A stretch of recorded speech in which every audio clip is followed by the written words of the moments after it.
기쁨으로 권리를 내려놓습니다 라는 제목으로 말씀을 나누기 원합니다. 오늘 본문 뒷부분 17절에서 22절에 보면 또 심판의 말씀이 나옵니다. 여기 보면 모든 백성들의 삶을 원수의 손과 그들의 생명을 찾는 자의 손에 넘기시겠다. 20절에 보면 그들의 시체가 공중의 새와 땅의 짐승의 먹이가 될 것이다. 바벨론 군대의 손에 넘기겠다라고 말씀하고 계십니다. 그렇게 심판을 말씀하시는 이유가 무엇일까요? 앞부분에 나오기를 하나님께서 이스라엘 백성과 계약을 맺었는데 그 계약을 지키지 않았기 때문에 심판을 하겠다라고 말씀하십니다. 오늘 본문은 그 계약의 내용을 좀 더 구체적으로 이야기합니다. 어떤 계약인가요? 같은 백성 중에 이제 경제적인 형편이나 어떤 삶의 형편이 안 돼서 다른 사람의 밑에 들어가서 일을 해야 되는 사람이 있었던 것 같습니다. 오늘 본문은 이제 노예라고 이제 그렇게 번역을 해놨죠. 그러니까 그렇게 노예들과 노예로 또 고용주로 같이 주인으로 계약을 맺었다가 그것이 이제 어느 정도 기간이 되면 그것을 다 풀어주는, 그러니까 7년째 되는 해에 그들을 풀어주는 약속을 하나니까 맺은 거죠. 그런데 어떻게 했나요? 그들이 그것을 지키지 않았다라는 것입니다. 그리고 하나님은 말씀하십니다. 예전에 출애굽할 때도 너희들이 나와 그런 언약을 맺었는데 그때 그 조상들도 지키지 않더니 지금 너희들도 지키지 않는구나 라고 말씀하고 계시는 것입니다. 우리가 예레미야를 통해서 확인하는 것은 무엇인가요? 어떤 이스라엘 백성에게 하나님이 원하시는 것은 어떤 모습인가요? 정의와 공의를 행하는 것입니다. 하나님의 의가 이스라엘 백성 가운데 드러나는 것입니다. 즉 오늘 본문에서 나오는 것처럼 물론 그들이 자기가 가진 것이 없어서 모든 것을 다 탕진해서 다른 사람 밑에 들어가서 거기서 일을 해서 먹고 산다 할지라도 어느 정도의 기간, 즉 성경에서 이야기한 것처럼 6년의 기간이 차면 7년째는 그들을 자유롭게 풀어주어라 라고 말씀하고 있는 것이죠. 왜요? 너희들도 노임을 받은 존재들이기 때문이다. 애굽에 종사를 하다가 너희들도 노연하지 않았느냐. 그런데 왜 같은 동족끼리 많고 적고 가지지 못했다라는 이유로 끊임없이 그들을 너의 노예로 삼으려고 하느냐. 그들을 풀어주어라, 자유롭게 하라 라고 이야기하고 있는 것이죠. 그런데 이스라엘 백성들이 어떻게 하죠? 하나님과 약속을 합니다. 그렇게 하겠습니다. 풀어주겠습니다. 그래서 다 풀어줍니다. 그런데 어떤 일이 일어나죠? 여기 보면 그들이 그렇게 했지만 다시 그 뜻을 돌이켜서 다시 노비로 삼았다. 11절에 후에 그들의 뜻이 변하여 자유를 주었던 노비를 끌어다가 복종시켜 다시 노비로 삼았더라. 잠깐 하나님 말씀에 순종하는 것처럼 보이지만 다시 불순종하는 것이죠. 왜 불순종했죠? 생각해 봤더니 자기가 불편한 겁니다. 자기에게 손해가 찾아오는 거죠. 자기가 귀찮은 겁니다. 그래서 다시 그들을 잡아와서 노예로 삼는 것입니다. 즉 이스라엘 백성들의 죄는 무엇인가요? 불순종입니다. 불순종의 핵심은 뭐죠? 말씀보다 자기의 이익이 앞서는 거죠. 하나님께서 아무리 말씀을 하셔도 나에게 손해가 온다면 그것을 듣지 않는 모습인 것입니다. 겉으로는 하나님을 믿는다고 하지만, 겉으로는 하나님 말씀에 순종한다고 하지만 돈이 더 중요하고 나의 권리가 더 중요하고 내가 누리는 것이 더 중요하고 희생하지 않으려는 것이 더 중요하고 손해보지 않으려고 하는 것이 더 중요하고 나의 권리를 누리는 것이 더 중요한 것입니다. 하나님의 말씀 잠깐 들었지만 정작 그 말씀대로 순종했더니 불편한 거죠. 손해가 막심하니 다시 그들을 잡아와 노예로 삼는 겁니다. 누가요? 고관들과 내시들과 제사장들과 모든 백성들이. 모두가 다 만연한 거죠. 일반 백성부터 나라를 다스리는 자까지, 심지어 하나님의 말씀을 전하고 하나님의 말씀을 따른다고 하는 자들까지 자기의 이익을 추구하는 문화가 가득한 것입니다. 우리는 이쯤에서 신약의 한 사람을 볼 수가 있습니다. 바로 바울입니다. 고린도전서 9장을 한번 집에 가셔서 한번 읽어보시면 좋겠어요.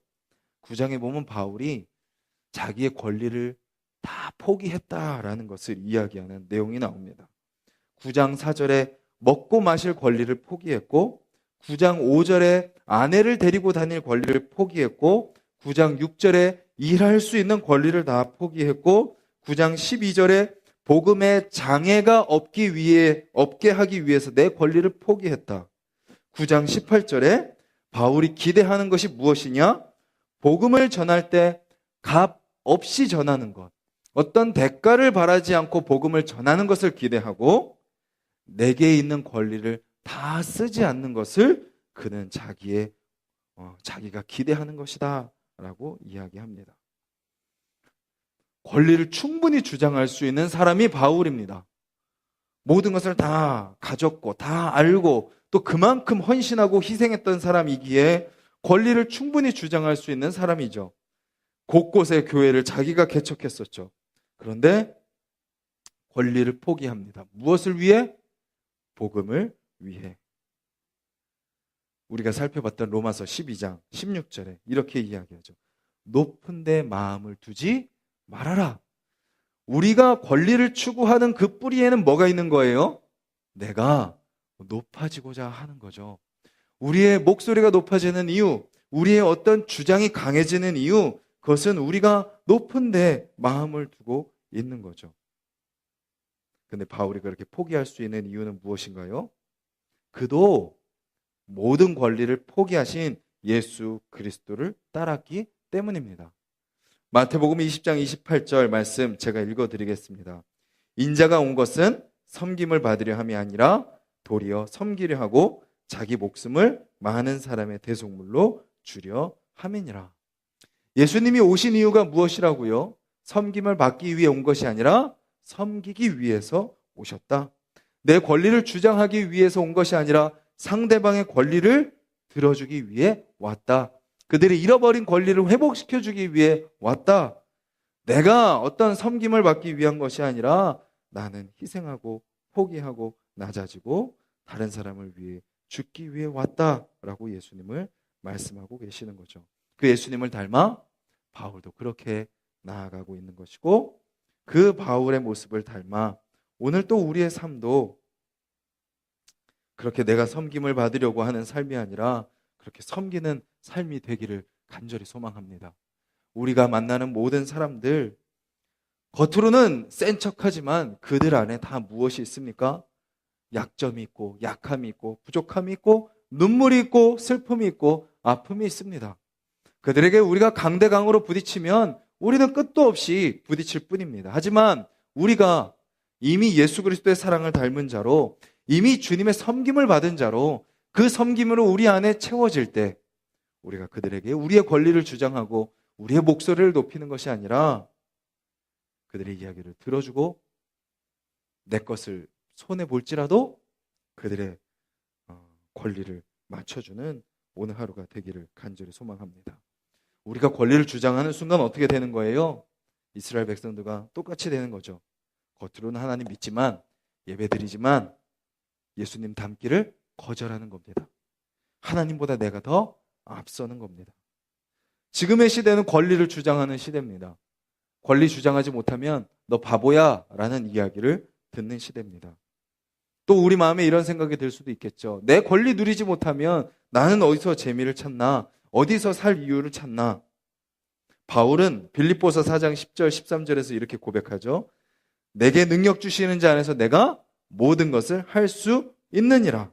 그런데 그 앞에 어떤 말씀이 나오죠? 내가 어떤 상황에 처해도, 비천에 처해도, 궁핍에 처해도 자족하기를 배웠노라.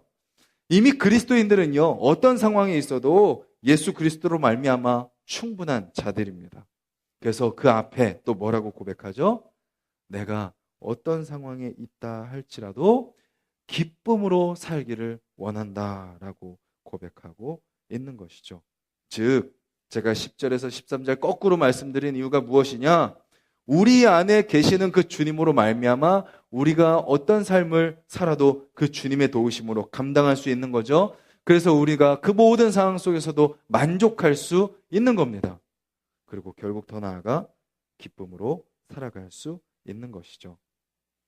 겉으로는 우리의 모든 걸 다 포기해서 바보같이 살아가는 것처럼 보이지만, 어떤 재미도 없고 어떤 누리는 것도 없는 것처럼 보이지만 그 안에 뭐가 있는 거예요? 주님으로 말미암는 기쁨이 있는 거죠. 내 거 다 추구했을 때, 내 거 다 누렸을 때 얻을 수 있는 그 기쁨과 비교할 수 없는, 말할 수 없는, 주님을 닮고 하나님으로 채운 그 삶 가운데 말할 수 없는 하나님의 영광이 오늘 그렇게 순종하며 살아가는 우리의 삶 속에, 우리의 마음 속에 가득 채워져 그 주님으로 살아가는 삶, 내 권리를 포기함으로 우리가 만나는 사람들에게 예수 그리스도의 사랑을 흘려보내는 삶, 그러한 삶을 살아가는 오늘 하루가 되기를 간절히 소망합니다.